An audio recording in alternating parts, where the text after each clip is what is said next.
하나님 말씀 시편 90편 1절부터 17절까지 말씀 보도록 하겠습니다.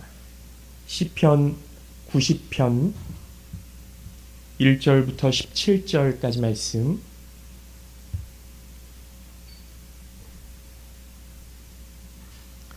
구약성경 869쪽입니다. 구약성경 869쪽 시편 90편 1절부터 17절까지 말씀.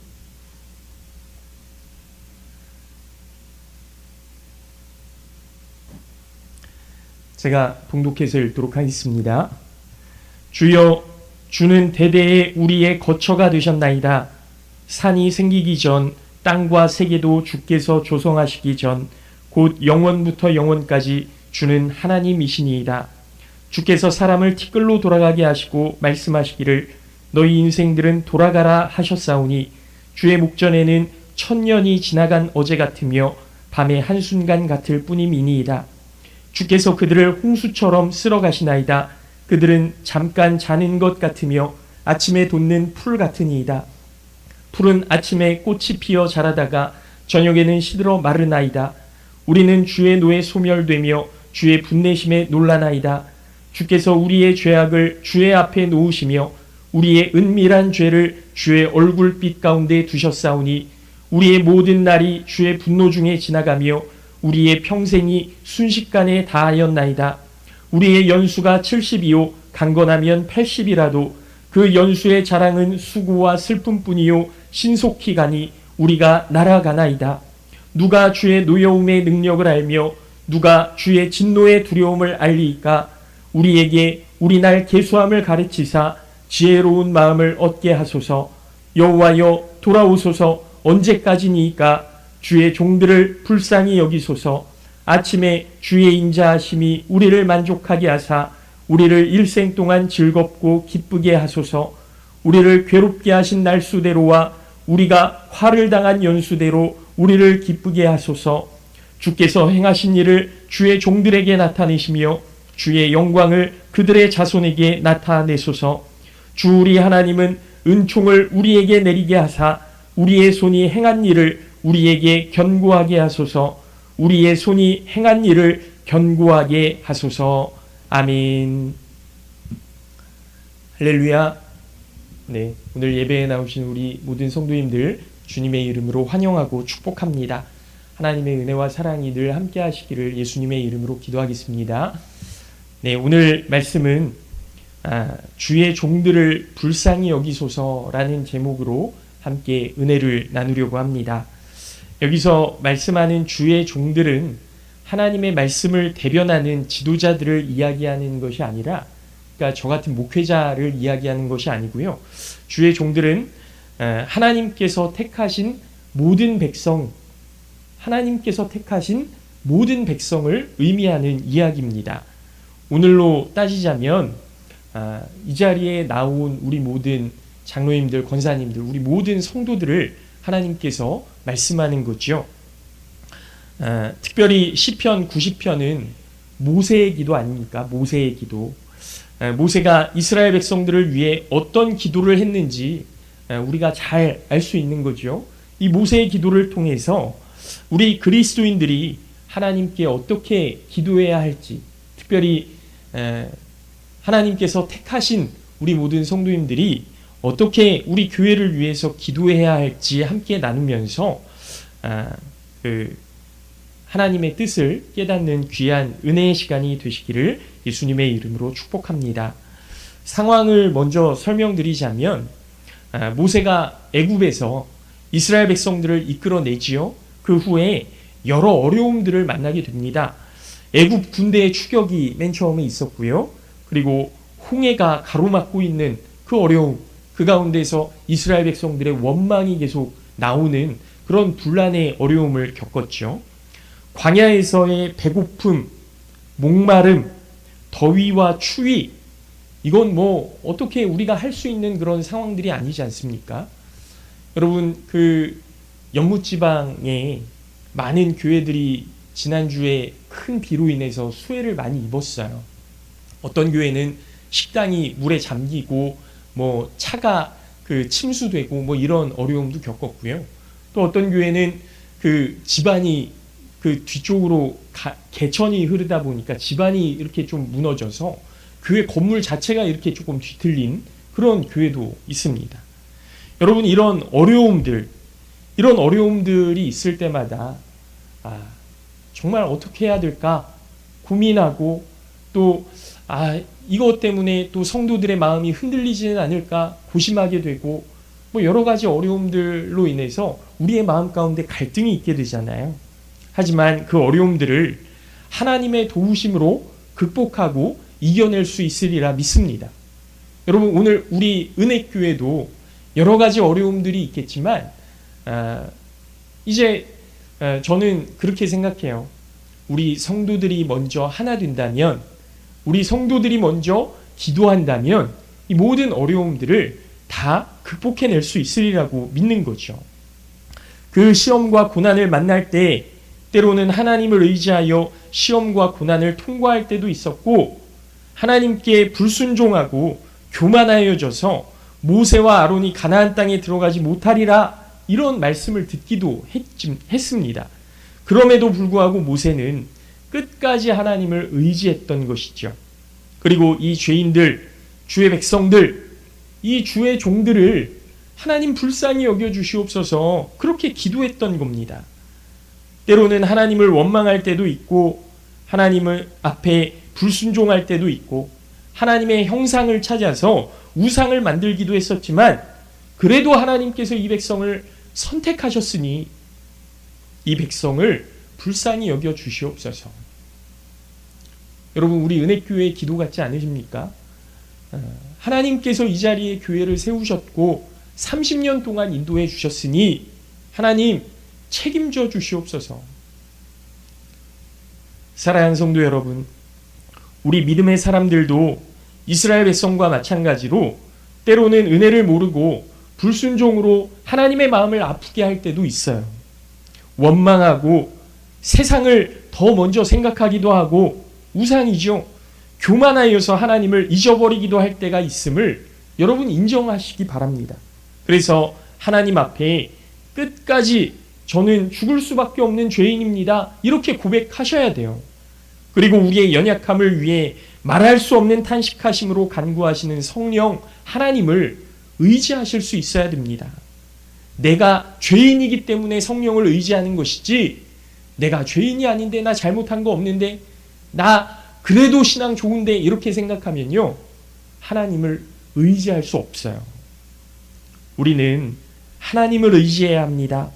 모세도 역시 지혜로운 마음으로 하나님을 의지해야 한다고 이야기하는데 왜 하나님을 의지해야 하는지에 대해 본문 말씀에서 이야기하고 있는 거죠. 본문 내용을 한번 살펴보면서 하나님을 의지해야 하는 이유에 대해 함께 은혜를 나누고 하나님만 섬기기로 결단하시는 우리 모든 성도님들 되시기를 예수님의 이름으로 축원합니다. 첫 번째로 우리가 하나님을 의지해야 되는 이유. 여러분, 하나님 의지하시죠? 네, 왜 의지하십니까? 왜 의지해야 될까요? 첫 번째는 하나님께서 대대로 우리의 거처가 되시기 때문입니다. 하나님께서 우리의 거처가 되신다. 하나님께서 우리의 거처, 우리가 살아가는 터전, 거할 곳이 되심을 여러분 믿으시기 바랍니다. 여러분, 아기돼지 삼형제라는 동화를 잘 아실 거예요. 아기돼지 삼형제. 이 돼지 삼형제가 있는데 집을 짓죠. 첫째 돼지가 볕단으로, 지프로 집을 짓습니다. 둘째 돼지는 나무로 집을 지어요. 그리고 막내 셋째 돼지가 벽돌로 집을 짓습니다. 그런데 늑대가 갑자기 나타나죠. 그래서 늑대가 그 첫째 돼지 집에 가서 입김을 후 하고 불어버리니까 이 볕단으로 지은 집이 완전 다 날아가 버리는 거예요. 둘째 돼지네 집도 바람으로 날려버립니다. 나뭇가지로 지었으니까요. 그래서 첫째 돼지와 둘째 돼지가 막내 돼지네 집으로 도망가죠. 그런데 늑대가 막내 돼지네 집은 바람을 아무리 불어도 이 벽돌로 지은 집이라 날아가질 않는 거예요. 결국 굴뚝으로 들어가서 이 돼지를 먹으려고 했던 이 늑대가 굴뚝 밑에서 물을 끓여갖고 도망갔다라는 것 아닙니까? 여러분, 거할 곳은요 굉장히 중요한 겁니다. 거할 곳, 우리의 거처가 되는 곳. 하나님께서 우리의 거처가 되신다는 거죠. 그저 쉽게 허물어지는 볏단으로 지은 집, 나뭇가지로 지은 집이 아니라 벽돌로 지어서 누가 쳐들어오려고 해도 안전하게 지켜줄 수 있는 그런 집, 그 거처가 바로 하나님이 되신다라는 겁니다. 그것도 세상이 만들어지기 전부터 우리를 지키시고 우리를 보호하시고 우리를 인도하신다는 것, 이게 얼마나 감사한 일입니까? 그런데 우리는 우리가 살 거처를 찾지 못하고 있어요. 하나님이 정말 우리의 거처가 되시는가 의문을 품고 의심하고 믿지 못하고 내가 정말 어디에 거해야 되는지 우리 조광영 권사님 기도처럼 막 그렇게 나에게 도움을 줄 수 있는 사람이 누구일까를 막 찾아다니는 것 아닙니까?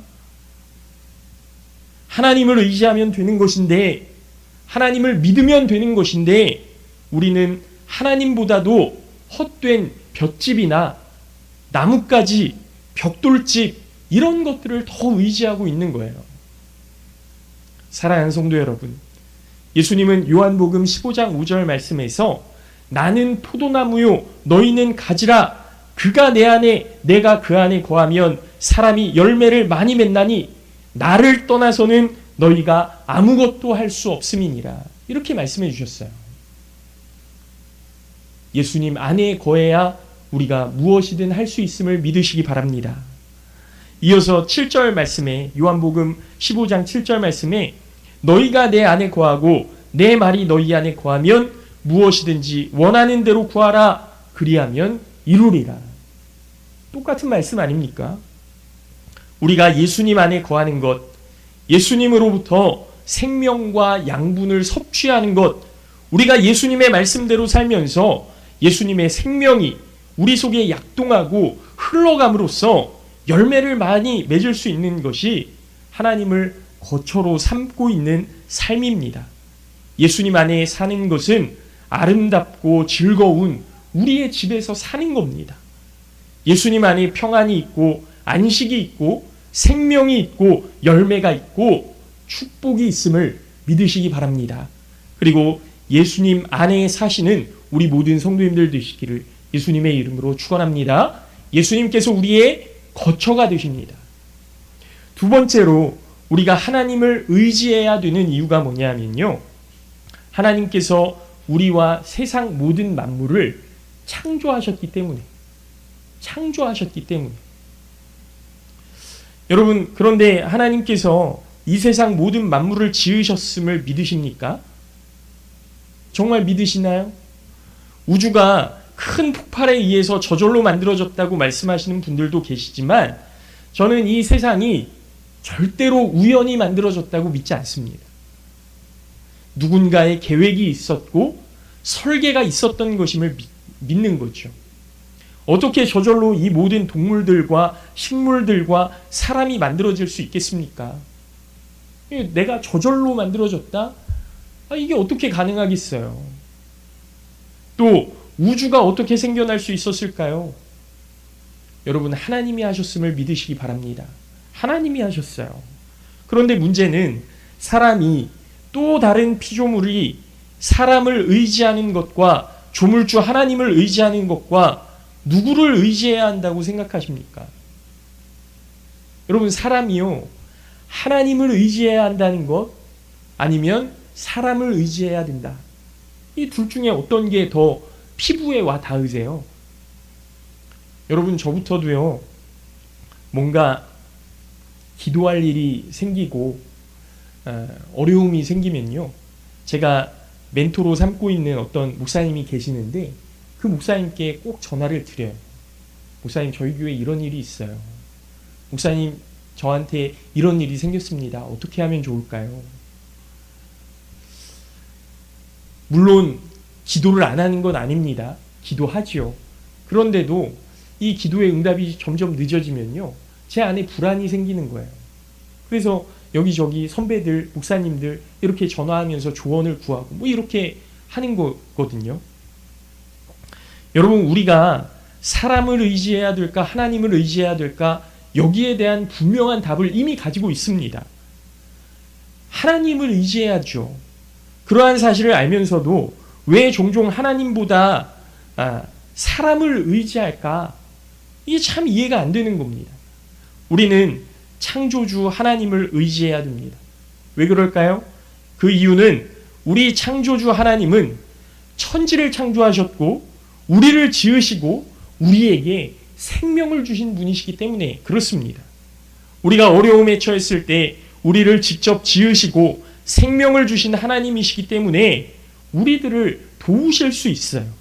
환난에서 벗어나게 하시고 어려울 때 필요를 채워주시고 우리에게 정말로 필요한 것이 무엇인지, 정말로 우리가 원하는 것이 무엇인지를 이미 하나님은 알고 계시기 때문에.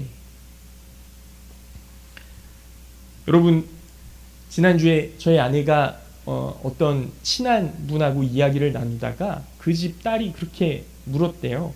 학교에 갔는데 그 딸 친구가, 그 아이 친구가 같은 교회는 아닌데 서로 교회를 다니는 걸 알게 됐나 봐요.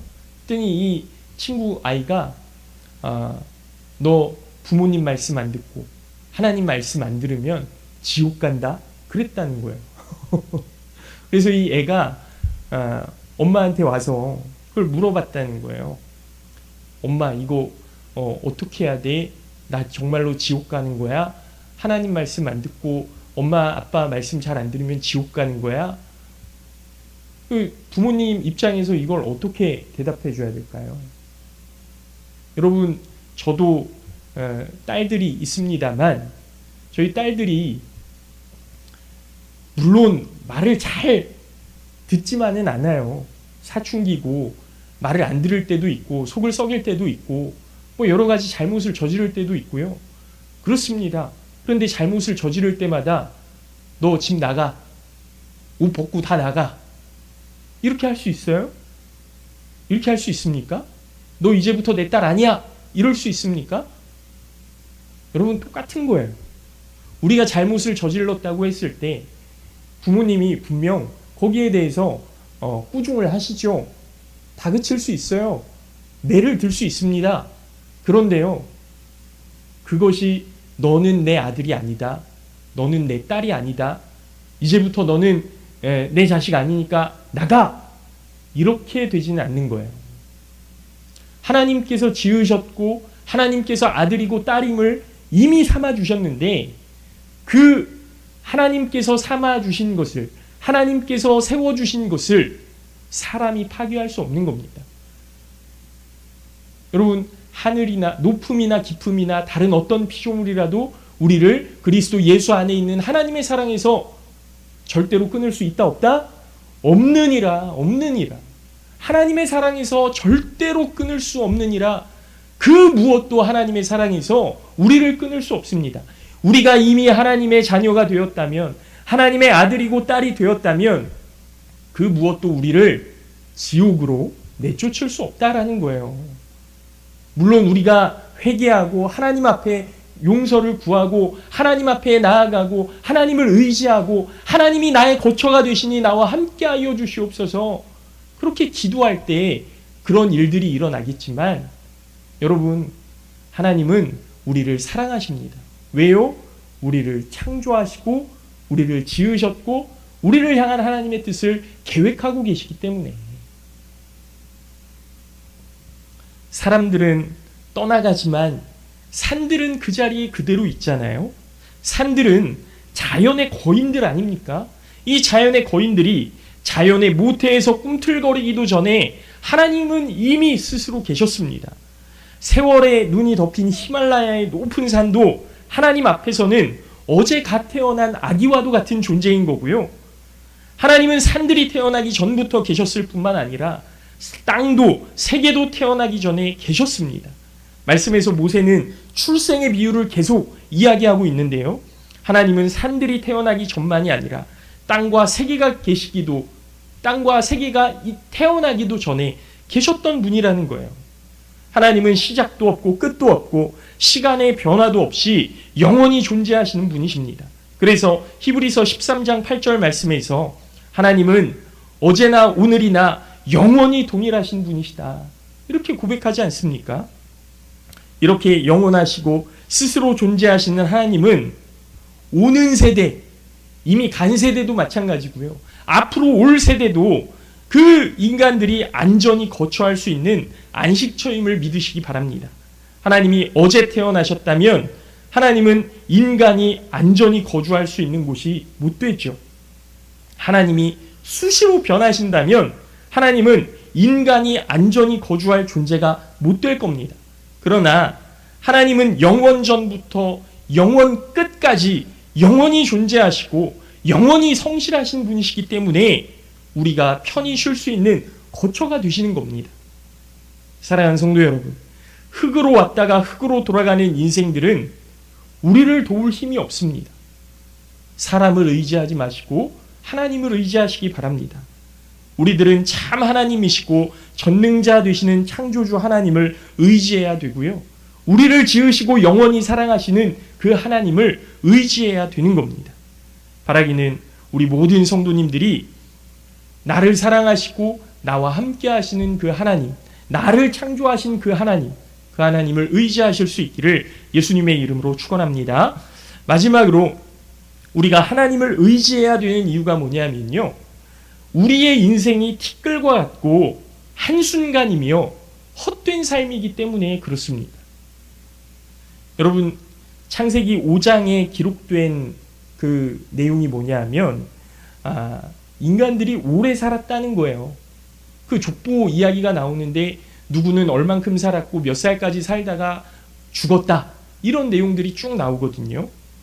아담이 930세, 셋은, 아담의 아들이 있죠, 셋째 아들, 셋은 912세, 에노스는 905세, 가장 오래 산 인간은 무두셀라로 969세를 살았다는 거예요.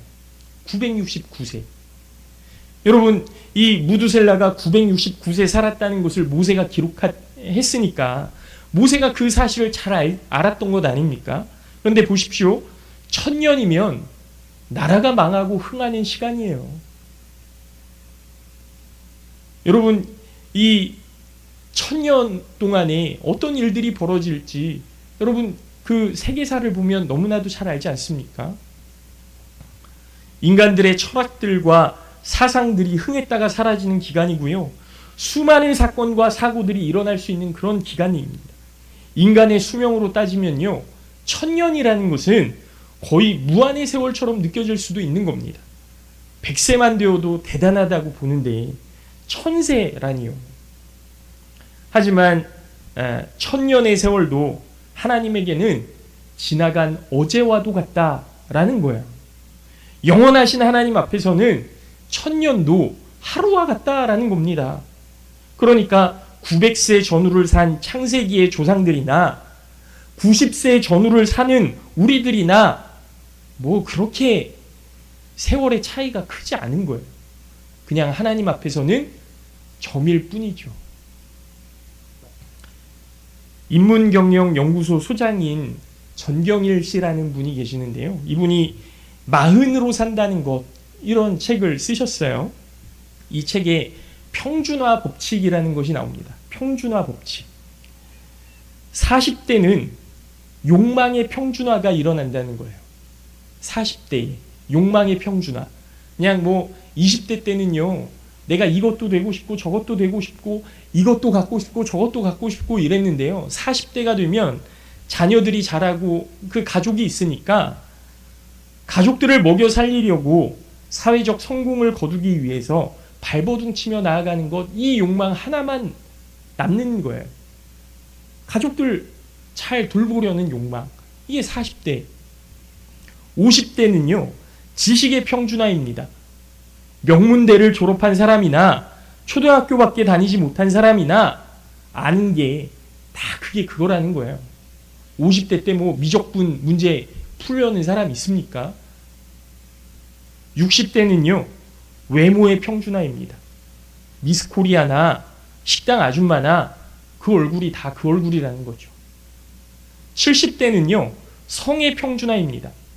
70세가 넘으면 남편이 있으나 없으나 아내가 있으나 없으나 그게 그거라는 거예요. 성의 평준화. 남성도 여성도 별로 차이가 없다는 거죠. 그저 똑같은 노인일 뿐이다. 80대는 부의 평준화가 있다는 거예요. 부의 평준화. 있는 자나 없는 자나 그저 하루 세 끼면 족하고 사니 사는 게 별 차이가 없다는 거죠. 90대는요, 생사의 평준화입니다. 죽은 자와 산 자의 경계가 모호해진다라는 뜻이에요. 100세 때, 이 100대는 자연 속의 평준화입니다. 모두 죽으면 한 줌의 흙으로 변하여서 누구나 자연 그대로의 모습으로 돌아간다. 이게 평준화의 법칙이라는 거예요. 30대까지는 사람마다 높은 산과 계곡처럼 차이가 나는 거죠. 높은 사람이 있는 것처럼 보이고 낮은 사람이 있는 것처럼 보이는데요. 세월이 점점 지나갈수록 이런 일 저런 일 모두가 비슷비슷해진다는 거죠. 많이 가진 자의 즐거움이 적게 가진 자의 기쁨에 못 미치고, 많이 아는 자의 만족이 못 배운 사람의 감사에 못 미치기도 하고, 이렇게 저렇게 빼고 더하다 보면 마지막 계산은 다 비슷해진다라는 거예요. 우리가 교만하거나 자랑할 이유가 전혀 없다는 겁니다.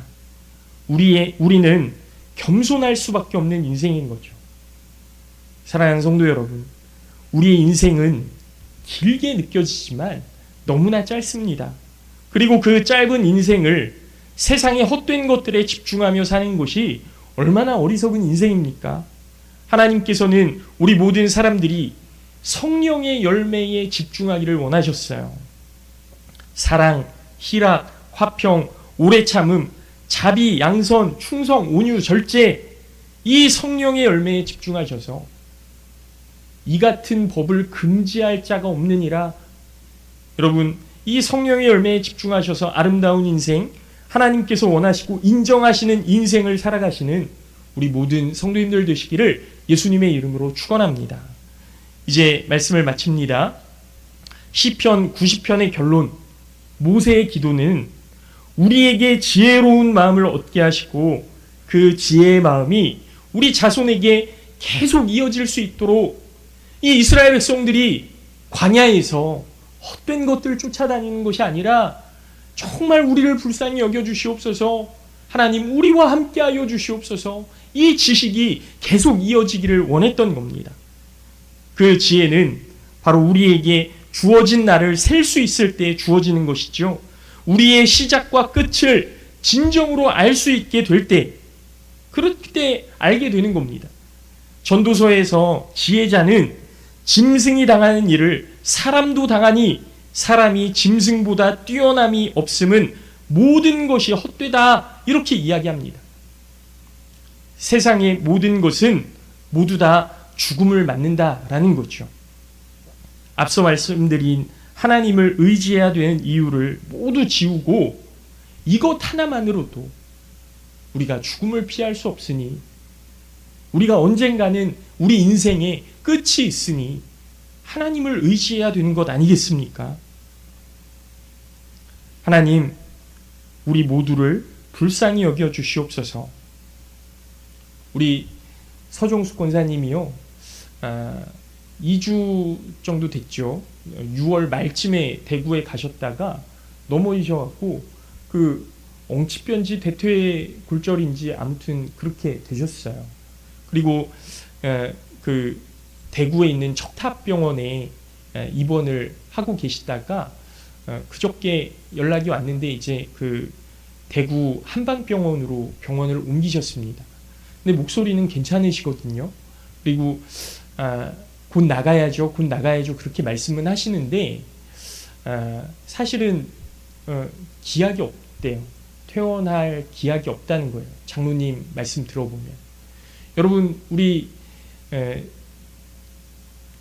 김규수 장로님, 서종숙 권사님 뭐 몸이 조금 편찮으시기는 했지만 그래도 건강히 잘 지내셨었잖아요. 근데 한순간에 넘어짐으로 인해서 그런 일들을 당하게 되니까 여러분, 우리가 의지해야 될 분이 누구인지 정말 뼈저리게 느끼게 되는 것 아닙니까? 우리도 오늘 이렇게 평안할 수 있지만 내일은 기약할 수 없잖아요. 하나님을 의지해야 됩니다. 사람은 죽음을 간접적으로 경험하고 나면 조금 달라지거든요. 이것은 하나님께서 사람에게 주신 마음 때문인데요. 영원을 사모하는 마음입니다. 영원히 살고 싶잖아요. 영원히 좀 내 인생 가운데 영원을 꿈꾸게 되잖아요. 그런데요, 이 세상에서는 영원이 없습니다. 영원은 하나님의 속성임을 믿으시기 바랍니다. 하나님께서 주셔야만 우리가 영원한 하나님의 나라, 그 천국에 들어가서 하나님과 함께 영원을 살아갈 수 있는 거거든요. 우리 사람들은 우리의 인생에서 장담할 수 있는 것이 아무것도 없습니다. 그래서 더욱 하나님을 의지해야 하고 영원을 사모하는 마음, 하나님을 사랑하는 마음을 품어야 한다라는 겁니다. 그때 우리는 작은 것에 감사하고 모든 것에 겸손하고 이 세상 만물을 사랑할 수 있는 사랑의 마음을 품을 수 있을 겁니다. 우리 모든 그리스도인들, 또 특별히 우리 은혜교회의 모든 성도님들이 하나님만 의지하시고 하나님을 의지하심으로 아름다운 인생, 행복한 인생을 살아가실 수 있는 우리 모두가 될 수 있기를 예수님의 이름으로 축원합니다.